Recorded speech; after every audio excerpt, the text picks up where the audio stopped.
Hi, ನೀವೇನಾದರೂ ಮನಾಲಿ ಹೋಗೋದಂತಾದರೆ ಈ 3 ಮಿಸ್ಟೇಕನ್ನು ನೀವು ಮಾಡಲೇಬಾರ್ದು. ಯಾಕೆಂದರೆ ಈ 3ರಲ್ಲಿ ಒಂದು ಮಿಸ್ಟೇಕ್ ನೀವು ಮಾಡಿದ್ರು ನಿಮ್ಮ ಬಜೆಟ್ ಇಲ್ಲೇ ಖಾಲಿ ಆಗೋದಂತೂ ಗ್ಯಾರಂಟಿ. ಸೊ ಆ ಮಿಸ್ಟೇಕ್ಸ್ ಯಾವುದಂತ ಹೇಳ್ತೇನೆ. ಅದರ ಮೊದಲು ನೀವೇನೋ ನಮ್ಮ ಚಾನಲ್ಗೆ ಹೊಸೊಬ್ಬರಾಗಿದ್ದರೆ ನಮ್ಮ ಚಾನಲನ್ನು ಸಬ್ಸ್ಕ್ರೈಬ್ ಮಾಡೋದನ್ನು ಮರಿಬೇಡಿ. ಹಾಗೆಯೇ ಇಂಥ ವೀಡಿಯೋಸ್ಗಳು ಬರ್ತಾ ಇರ್ತದೆ. ಸುಮಾರು ಜನ ನಮಗೆ ಮೆಸೇಜ್ ಮಾಡಿದ್ರು, ನಾನು ಲಾಸ್ಟ್ ಟೈಮ್ ಮನಾಲಿ ಹೋದಾಗ ಸೊ ಎಲ್ಲಿ ಸ್ಟೇ ಆಗ್ಬೋದು, ಯಾವುದೇ ಜಾಗಕ್ಕೆಲ್ಲ ಹೋಗ್ಬೋದು, ಎಷ್ಟು ದಿನ ಬೇಕು ಮನಾಲಿಗೆ ಅಂತ. ಸೊ ಈ ವಿಡಿಯೋದಲ್ಲಿ ಕಂಪ್ಲೀಟ್ ಏನೆಲ್ಲ ಬೇಕು, ಎಲ್ಲೆಲ್ಲ ಸ್ಟೇ ಆಗ್ಬೋದು, ಯಾವುದೆಲ್ಲ ಜಾಗ ನೋಡ್ಬೋದು, ಮತ್ತು ಕಂಪ್ಲೀಟ್ ಎಷ್ಟು ಬಜೆಟ್ ಬೇಕು ಅದನ್ನೆಲ್ಲ ಹೇಳ್ತೇನೆ.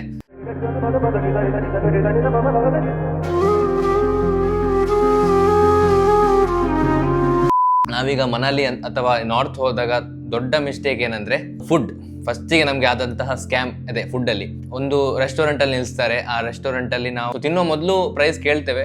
ಸೊ ಅವ್ರು ಹೇಳ್ತಾರೆ 160 ಅಂತ. ಬಟ್ ಅದಾದ್ಮೇಲೆ ಅವರು ಇನ್ನೊಂದು ಪ್ರೈಸ್ ಹೇಳ್ತಾರೆ. ಆ ಪ್ರೈಸ್ ನೋಡಿ ನಮಗೆ ಶಾಕ್ ಆಯಿತು. ಆ ಪ್ರೈಸ್ 160 ಇದ್ದಲ್ಲಿ 2275 ಅಂತ ಹೇಳಿದ್ದಾರೆ. ಅದೊಂದು ನೀವು ಯಾವತ್ತೂ ನೆನಪಿಡಬೇಕು. First of all correct price ಕೇಳಿ ಅದಾದ್ಮೇಲೆ ಆರ್ಡರ್ ಮಾಡಿ. ಇನ್ನೊಂದು ವೆಹಿಕಲ್ ರೆಂಟಲ್. ಸೊ ಮನಾಲಿ ಅಂತಹ ಜಾಗದಲ್ಲಿ ವೆಹಿಕಲ್ ರೆಂಟಲ್ ಮಾಡುವಾಗ ತುಂಬಾನೇ ಜಾಗ್ರತೆ ಆಗಿರಬೇಕು. ಯಾಕಂದ್ರೆ ಅಲ್ಲಿ ಸ್ನೋ ಬೀಳುವಂತಹ ಜಾಗ.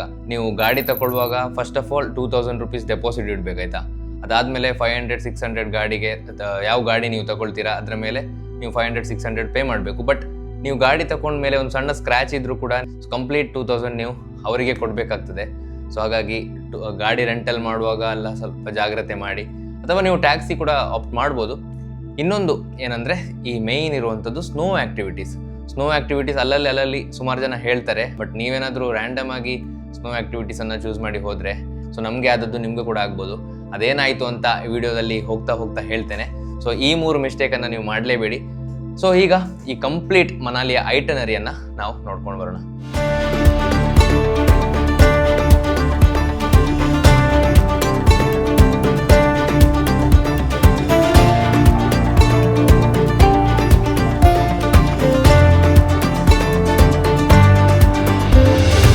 ಸೊ ಮನಾಲಿಗೆ ಹೋಗ್ಬೇಕಂತ ಆದರೆ ನಾವು ಎಲ್ಲಿದ್ದರೂ ಕೂಡ ನಾವು ಫಸ್ಟಿಗೆ ಡೆಲ್ಲಿಗೆ ಹೋಗ್ಬೇಕಾಯ್ತಾ. ಡೆಲ್ಲಿ ಹೋಗ್ಬೋದು ಅಥವಾ ಚಂಡೀಗಢ ಹೋಗ್ಬೋದು. ಬಟ್ ಡೆಲ್ಲಿಗೆ ಎಲ್ಲ ಕಡೆಯಿಂದ ಫ್ಲೈಟ್ ಇರೋದ್ರಿಂದ, ಟ್ರೈನ್ ಇರೋದ್ರಿಂದ ನಾವು ಅದರಲ್ಲೇ ಹೋಗ್ಬೋದು. ನಾವು ಫ್ಲೈಟಲ್ಲಿ ಹೋದದ್ದು. ಫ್ಲೈಟಲ್ಲಿ ನಾವು ಮಂಗಳೂರಿಂದ ಅಂತ ಆದರೆ ನಮಗೆ 5000 ಆಗಿತ್ತು.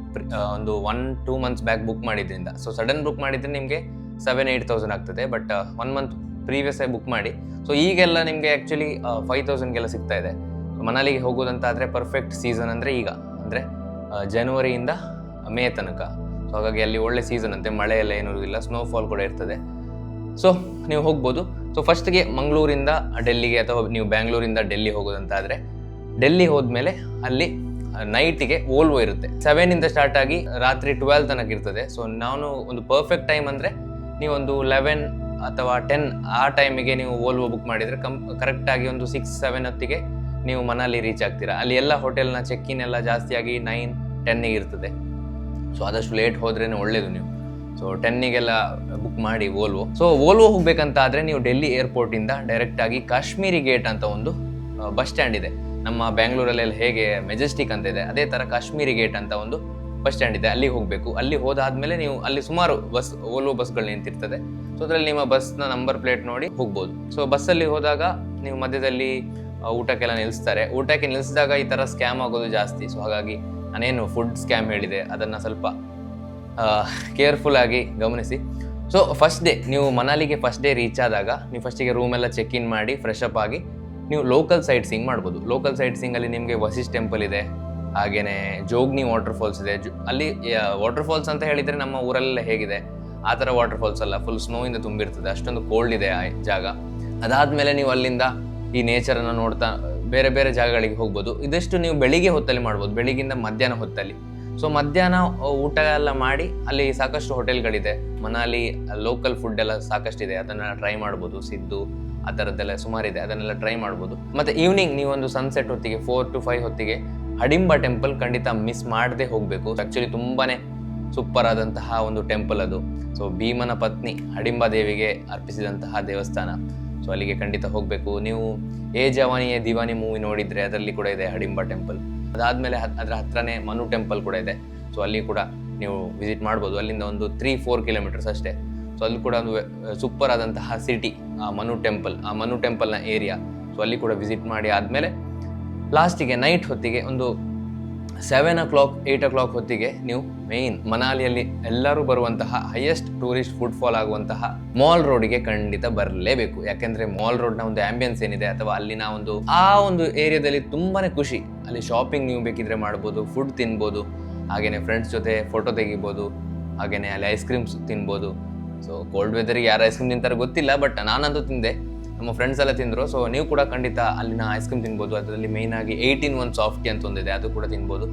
ಅಲ್ಲಿನ ಲೋಕಲ್ ಫುಡ್ ರಬಡಿ ಆಗಿರ್ಬೋದು, ಸಿದ್ದು ಮತ್ತು ಟೀ ಕಾಫಿ ಅದನ್ನೆಲ್ಲ ಕುಡಿಬೋದು, ಮ್ಯಾಗಿ ಅದನ್ನೆಲ್ಲ ತಿನ್ಬೋದು. ಸೊ ಇದನ್ನೆಲ್ಲ ತಿನ್ಬೇಕಂತಾದ್ರೆ ನೀವು ಮಾಲ್ ರೋಡಿಗೆ ಬರಬೇಕು. ಮತ್ತು ನೈಟ್ ಊಟ ಕೂಡ ಅಲ್ಲೇ ಮಾಡ್ಬೋದು. ಸಾಕಷ್ಟು ಕ್ಯೂಸಿನ್ಗಳಿದೆ, ಪಂಜಾಬಿ ಇದೆ, ಕರ್ನಾಟಕ, ಕೇರಳ ಮತ್ತು ಲೋಕಲ್ ಮನಾಲಿ ಫುಡ್ ಎಲ್ಲನೂ ಇದೆ ಅಲ್ಲಿ. ಸೊ ಇದಿಷ್ಟು ನೀವು ಫಸ್ಟ್ ಡೇ ಅಲ್ಲಿ ಮನಾಲಿಯಲ್ಲಿ ಮಾಡ್ಬೋದು. ಸೊ ಬೆಳಿಗ್ಗೆ ಹೊತ್ತಲ್ಲಿ ವಶಿಷ್ಠ ಟೆಂಪಲ್, ಜುಗ್ನು ವಾಟರ್ ಫಾಲ್ಸ್, ಮತ್ತೆ ಅಲ್ಲಿನ ಲೋಕಲ್ ಸೈಟ್ ಸೀಯಿಂಗ್, ಅಲ್ಲಿ ವೈಲ್ಡ್ ಲೈಫ್ ಸ್ಯಾಂಚುರಿ ಇದೆ, ಪಾರ್ಕ್ ಇದೆ, ನೇಚರ್ ಪಾರ್ಕ್ ಇದೆ, ಅದನ್ನೆಲ್ಲ ನೋಡ್ಬೋದು. ಸಂಜೆ ಹೊತ್ತಲ್ಲಿ ನೀವು ಹಡಿಂಬಾ ಟೆಂಪಲ್, ಮಾಲ್ ರೋಡ್, ಹಾಗೇನೆ ಮನು ಟೆಂಪಲ್ ಕೂಡ ವಿಸಿಟ್ ಮಾಡ್ಬೋದು. ಇದಿಷ್ಟು ಡೇ 1 ಅಲ್ಲಿ. ಸೆಕೆಂಡ್ ಡೇ ನೀವು ಈ ಸ್ನೋ ಆಕ್ಟಿವಿಟೀಸ್ ಎಲ್ಲ ಇದೆಯಲ್ಲ, ಅಟಲ್ ಟನಲ್, ಸೊಲಾಂಗ್ ವ್ಯಾಲಿ, ರೋತಾಂಗ್ ಪಾಸ್ಗೆ ಪಾಸ್ ಬೇಕು, ಸಿಸ್ಸು, ಈ ತರಹದ ಸ್ನೋ ಬೀಳುವಂತಹ ಜಾಗಗಳಿಗೆ ಹೋಗ್ಬೋದು. ಸೊ ಇಲ್ಲಿ ಹೋಗ್ಬೇಕಂತಾದ್ರೆ ಮನಾಲಿ ಎಂಬ ಊರಿಂದ ಅಥವಾ ಮನಾಲಿ ಎಂಬ ಸಿಟಿಯಿಂದ ಒಂದು 35 to 50 ಕಿಲೋಮೀಟರ್ಸ್ ಇದೆ. ಬಟ್ ರೋಡ್ ಅಂತೂ ಕೆಲವು ಕಡೆ ಒಳ್ಳೆ ಉಂಟು, ಕೆಲವು ಕಡೆ ಒಳ್ಳೆ ಇಲ್ಲ. ಹಾಗಾಗಿ ನೀವು 2 ವೀಲರಲ್ಲಿ ಹೋಗೋದಕ್ಕಿಂತ ಟ್ಯಾಕ್ಸಿ ಮಾಡಿ ಹೋಗೋದೇ ಬೆಟರ್ ಆಯ್ತಾ. ಸೊ ಅಲ್ಲಿ ಸಾಕಷ್ಟು ಟ್ಯಾಕ್ಸಿಗಳಿದೆ, ಸೊ ಅದರಲ್ಲೇ ಹೋಗ್ಬೋದು. ಅಲ್ಲಿಗೆ ಹೋದ್ಮೇಲೆ ನೀವು ಸಾಕಷ್ಟು ಸ್ನೋ ಆಕ್ಟಿವಿಟೀಸ್ಗಳನ್ನ ಮಾಡ್ಬೋದು. ಇಲ್ಲಿ ಹೋಗ್ಬೇಕಂತಾದ್ರೆ ತುಂಬಾನೇ ಚಳಿ ಇರ್ತದೆ ಅಲ್ಲಿ. ಸೊ ಅಲ್ಲಿ ನಿಮಗೆ ಸ್ನೋ ಜಾಕೆಟ್ ರೆಂಟಲ್ಲೆಲ್ಲ ಇರ್ತದೆ. ಅಲ್ಲಿ ಹೋಗಿ ನೀವು ಸ್ನೋ ಜಾಕೆಟ್ ಅನ್ನ ರೆಂಟ್ ಮಾಡ್ಬೋದು. 250 ರುಪೀಸಿಗೆಲ್ಲ ಸ್ನೋ ಜಾಕೆಟ್, ಸ್ನೋ ಶೂಸ್ ಅದೆಲ್ಲ ಕೊಡ್ತಾರೆ, ಸ್ನೋ ಸಾಕ್ಸ್. ಸೊ ಅದಂತೂ ಖಂಡಿತ ಬೇಕೇ. ನಾವು ಫಸ್ಟ್ ಆಫ್ ಆಲ್ ಬೇಡ ಅಂತ ಎಣಿಸಿದ್ವಿ, ಬಟ್ ಆ ಚಳಿಗೆ ಮತ್ತೆ ಆಯಿತು, ತಗೊಂಡಿದ್ದು ಒಳ್ಳೇದೇ ಆಯ್ತು ಅಂತ. ಯಾಕೆಂದರೆ ಹೋದರೆ 250, ಬಟ್ ಹೆಲ್ತ್ ಇಂಪಾರ್ಟೆಂಟ್ ಅಲ್ಲ. ಸೊ ಹಾಗಾಗಿ ಕೈಯೆಲ್ಲ ಫ್ರೀಸ್ ಆಗ್ತಾ ಇತ್ತು. ಸೊ ಖಂಡಿತ ಆ ಒಂದು ಜಾಕೆಟ್ಗಳನ್ನು ತಗೊಂಡೇ ಹೋಗಿ. ಸುಮಾರು ಜನ ಹೇಳ್ತಾರೆ ಬೇಡ, ವೇಸ್ಟ್ ಅದು ಅಂತ, ಬಟ್ ನಿಮಗೆ ಅಲ್ಲಿ ಹೋದ್ಮೇಲೆ ಎಕ್ಸ್ಪೀರಿಯನ್ಸ್ ಆಗೋದು. ಸೊ ಹಾಗಾಗಿ ತಗೊಂಡೇ ಹೋಗಿ. ಸೊ ಸೊಲಾಂಗ್ ವ್ಯಾಲಿಯಲ್ಲಿ ನೀವು ಸಾಕಷ್ಟು ಆ್ಯಕ್ಟಿವಿಟೀಸ್ಗಳನ್ನು ಮಾಡ್ಬೋದು. ಜಿಪ್ ಲೈನ್ ಇದೆ, ಹಾಗೆಯೇ ರೋಪ್ ವೇ ಇದೆ, ಮತ್ತು ಸ್ಕೀಯಿಂಗ್ ಇದೆ. ಸ್ಕೀಯಿಂಗ್ ಅಂತೂ ನೀವು ಮಾಡ್ಲಿಕ್ಕೆ ಹೋಗಬೇಡಿ, ಯಾಕೆಂದರೆ ಫೋಟೋದಲ್ಲಿ ತೋರಿಸೋದೊಂದು ಮಾಡೋದೊಂದು. ಅದಾದಮೇಲೆ ನೀವು ಸ್ನೋವಲ್ಲಿ ಆಟ ಆಡ್ಬೋದು. ನಾರ್ಮಲಿ ಹೇಗೆ ನಾವು ಫಸ್ಟ್ ಟೈಮ್ ಸ್ನೋ ನೋಡಿದಾಗ ಎಕ್ಸೈಟ್ಮೆಂಟ್ ಇರ್ತದೆ, ಆ ಥರ ಆಟ ಆಡ್ಬೋದು. ಅದಾದಮೇಲೆ ಫೇಮಸ್ ನಮ್ಮ ಇಂಡಿಯಾದ ಪ್ರೈಡ್ ಅಟಲ್ ಟನಲ್ ಕಡೆಗೆ ಹೋಗ್ಬೋದು. ಅಟಲ್ ಟನಲ್ ಹೋದ್ಮೇಲೆ ಒಳಗಡೆನೆ ಹೋಗಬೇಕು. ಈ ರೋತಾಂಗ್ ಪಾಸ್ನ ಕೆಳಗಡೆ ಇರುವಂತಹ ಅಟಲ್ ಟನಲ್, ಇದನ್ನು ಏಷ್ಯಾಸ್ ಲಾರ್ಜೆಸ್ಟ್ ಟನಲ್ ಅಂತಾನು ಕೂಡ ಕರೀತಾರೆ. ಸೊ ಖಂಡಿತ ಒಮ್ಮೆ ಆದರೂ ಲೈಫಲ್ಲಿ ಅಟಲ್ ಟನಲ್ನ ಮುಂದೆಗಡೆ ನಿಂತು ಫೋಟೋ ತೆಗಿಲೇಬೇಕು. ಅದೊಂದು ಬೇರೆನೇ ರೀತಿಯ ಒಂದು ಎಕ್ಸ್ಪೀರಿಯನ್ಸ್ ಆಯ್ತಾ. ಸೊ ಖಂಡಿತ ಮಾಡಿ. ಸೊ ಸೊಲಾಂಗ್ ವ್ಯಾಲಿ ಆದಮೇಲೆ ಅಟಲ್ ಟನಲ್ ಹೋದ್ಮೇಲೆ ಅದು ಮುಂದೆ ಸಿಸ್ಸು ಅಂತ ಒಂದು ಊರಿದೆ. ಸೊ ಅಲ್ಲಿಗೂ ಕೂಡ ಹೋಗ್ಬೋದು. ಸೊ ನೀವು ಟ್ಯಾಕ್ಸಿಯಲ್ಲಿ ಹೋಗೋದಂತಾದರೆ ಟ್ಯಾಕ್ಸಿಯವ್ರ ಹತ್ರ ಹೇಳ್ಬೋದು ನಮ್ಮನ್ನು ಸಿಸ್ಸುಗೆ ಬಿಡಿ ಅಂತ. ಸೊ ಸಿಸ್ಸು ಅಲ್ಲಿ ನಿಮಗೆ ಬಂಜಿ ಜಂಪಿಂಗ್ ಕೂಡ ಇದೆ. ಈ ಮನಾಲಿಯಲ್ಲಿ ಒಂದೇ ಒಂದು ಜಾಗ ಬಂಜಿ ಜಂಪಿಂಗ್ ಅಲ್ಲಿ ಇರೋದು ಸಿಸ್ಸು ಅಲ್ಲಿ. ಸೊ ಖಂಡಿತ ಅಲ್ಲಿ ಕೂಡ ಹೋಗಿ ನೀವು ಬಂಜಿ ಜಂಪಿಂಗ್ ಮಾಡ್ಬೋದು, ನಿಮ್ಗೇನಾದರೂ ಹೈಟ್ನ ಹೆದರಿಕೆ ಇಲ್ಲ ಅಂತ ಆದರೆ. ಸೊ ಇದಿಷ್ಟು ಜಾಗ ನೀವು ಸೆಕೆಂಡ್ ಡೇ ಅಲ್ಲಿ ವಿಸಿಟ್ ಮಾಡ್ಬೋದು. ಸೊ ಬೆಳಿಗ್ಗೆ ಹೊರಟ್ರೆ ನೀವು ಸಂಜೆ ಆಗುತ್ತೆ ವಾಪಸ್ ರಿಟರ್ನ್ ಆಗುವಾಗ. ಸೊ ಸಂಜೆ ರಿಟರ್ನ್ ಬಂದಮೇಲೆ ನೀವು ವಾಪಸ್ ಈ ಮಾಲ್ ರೋಡಿಗೆ ಹೋಗಿ ಊಟ ಮಾಡ್ಬೋದು. ಏನಾದರೂ ಶಾಪಿಂಗ್ ಮಾಡೋದು ಅಂತಾದರೆ ಶಾಪಿಂಗ್ ಮಾಡ್ಬೋದು. ಇದಿಷ್ಟು ಡೇ 2 ಅಲ್ಲಿ. ಸೊ ಇದು ನಾನು ಸ್ವಲ್ಪ ಫಾಸ್ಟ್ ಹೇಳ್ತಾ ಇದ್ದೇನೆ ಆಯಿತಾ. ಕಂಪ್ಲೀಟ್ ನಿಮಗೆ ಐಟನರಿ ಸ್ವಲ್ಪ ಬೇಗನೆ ಹೇಳ್ತಾ ಇದ್ದೇನೆ, ಯಾಕಂದರೆ 4 ದಿನದ ನಿಮಗೆ ಪ್ಲ್ಯಾನ್ ಹೇಳ್ತಾ ಇದ್ದೇನೆ. ನಾನು ಹೇಗೆ ಹೋಗಿದ್ದೆ ಆ ಥರದ ಪ್ಲ್ಯಾನ್ ನಿಮಗೆ ಹೇಳ್ತಾ ಇದ್ದೇನೆ. ಸೊ ಇದಿಷ್ಟು ಡೇ 2ರಲ್ಲಿ.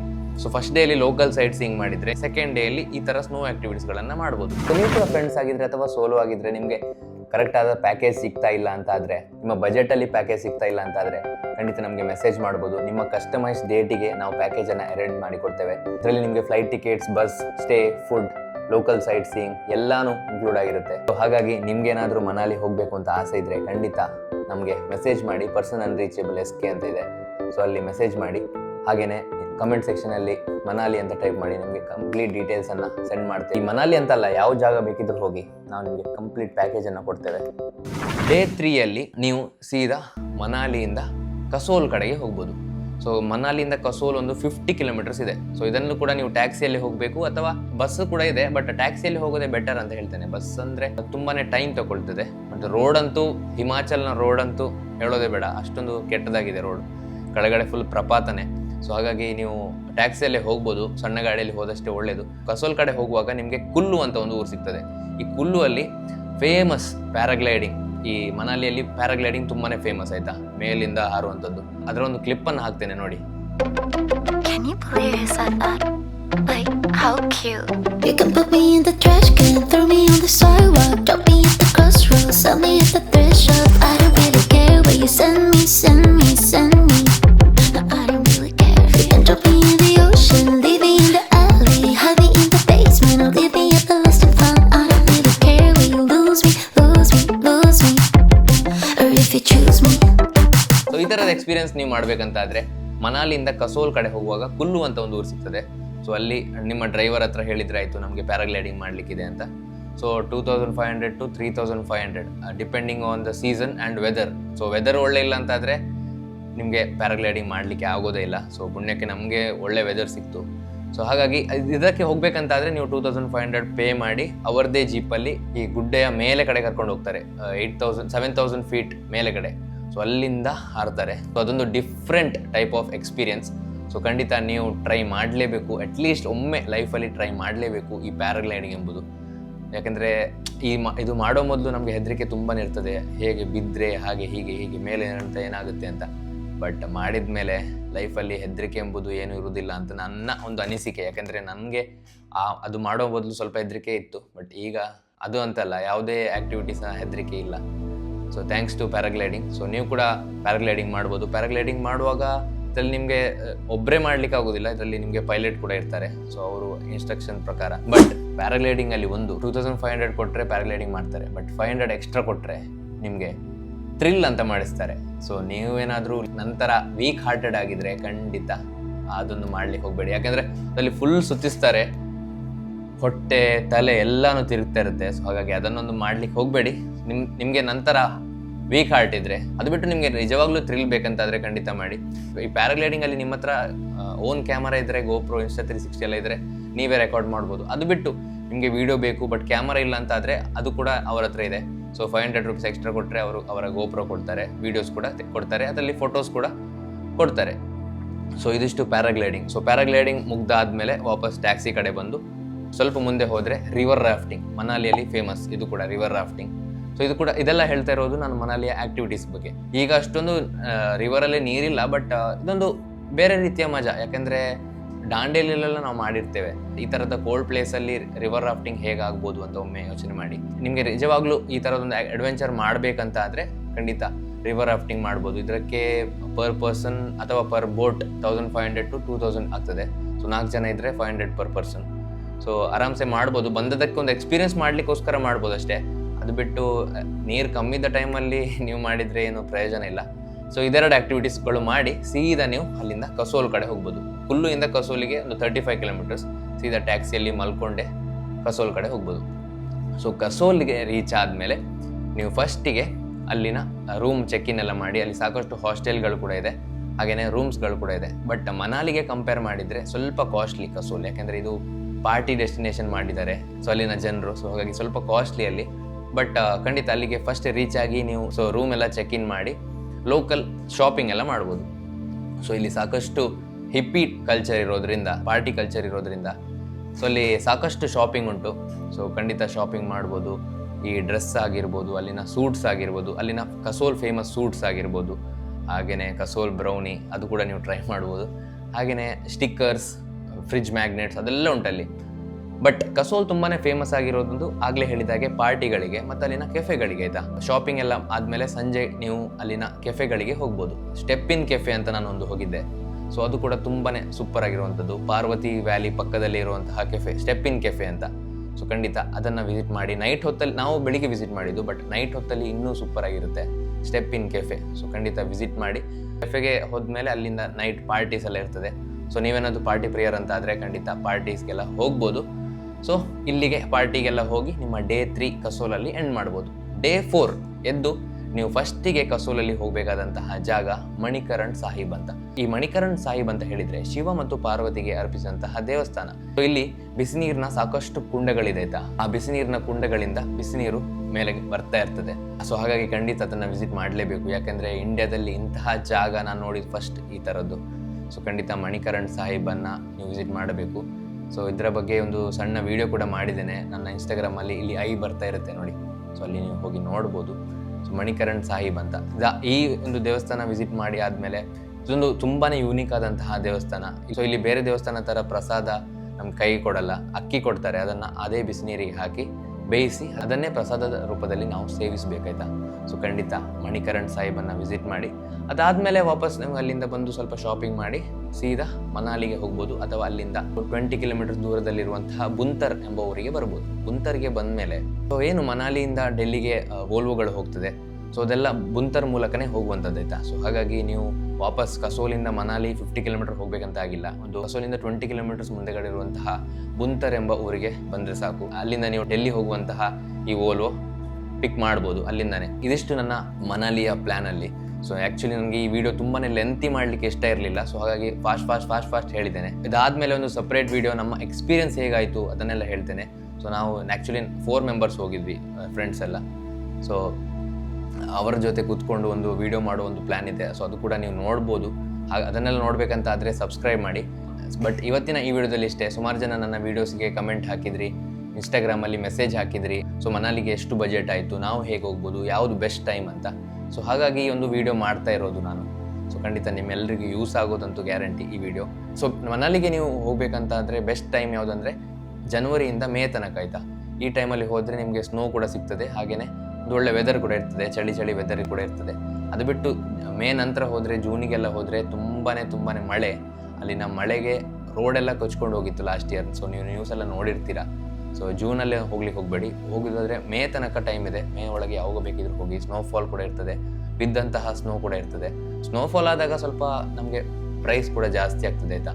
ಈ ಸ್ನೋಫಾಲ್ ಆದಾಗ ನಾವು ನಾರ್ಮಲ್ ಟ್ಯಾಕ್ಸಿ ಎಲ್ಲ ಹೋಗ್ಲಿಕ್ಕೆ ಆಗೋದಿಲ್ಲ, 4x4 ಅಲ್ಲಿ ಹೋಗಬೇಕು. 4x4 ಎಲ್ಲ 10,000 ತನಕ ಕೇಳ್ತಾರೆ. ಮೊನ್ನೆ ನಮ್ಮ ಫ್ರೆಂಡ್ಸ್ ಎಲ್ಲ ಹೋಗಿದ್ರು, ಅವರಿಗೆ 1000 ಇದ್ದಲ್ಲಿ 10,000 ರುಪೀಸ್ ಕೇಳ್ತಾರೆ. ಯಾಕೆಂದರೆ ನಮಗೆ ಬೇರೆ ಆಪ್ಷನ್ ಇರೋದಿಲ್ಲ, ನಾವು 4x4 ಅಲ್ಲೇ ಹೋಗಬೇಕು ಅಥವಾ ನಡ್ಕೊಂಡು ಹೋಗಬೇಕು. ಸೊ ಹಾಗಾಗಿ ಸ್ನೋಫಾಲ್ ಆದಾಗ ಹೋದರೆ ಸ್ವಲ್ಪ ಬಜೆಟ್ ಸ್ವಲ್ಪ ಜಾಸ್ತಿನೇ.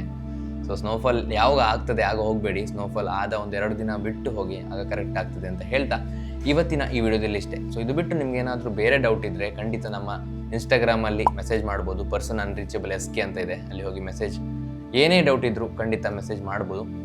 ಅದು ಬಿಟ್ಟು ಕಮೆಂಟ್ ಸೆಕ್ಷನಲ್ಲಿ ಕೂಡ ಕಮೆಂಟ್ ಮಾಡ್ಬೋದು. ಬಟ್ ಇಂತಹ ವೀಡಿಯೋಸ್ಗಳು ನೋಡ್ತಾ ಇರಬೇಕಂತಾದರೆ ನಮ್ಮನ್ನು ಸಬ್ಸ್ಕ್ರೈಬ್ ಮಾಡಲೇಬೇಕಲ್ಲ. ಸೊ ಖಂಡಿತ ಸಬ್ಸ್ಕ್ರೈಬ್ ಮಾಡಿ. ನಿಮ್ಮ ಒಂದು ಸಬ್ಸ್ಕ್ರೈಬ್ ನಮಗೆ ಇನ್ನಷ್ಟು ಈ ಥರದ ವೀಡಿಯೋ ಮಾಡಲಿಕ್ಕೆ ತುಂಬಾ ಸಪೋರ್ಟ್ ಸಿಗ್ತದೆ ಅಂತ ಹೇಳ್ತಾ, ಹೊಸ ವೀಡಿಯೋದಲ್ಲಿ ಸಿಗುವ, ಹೊಸ ಜಾಗದಲ್ಲಿ ಸಿಗುವ. See you, take care, bye bye.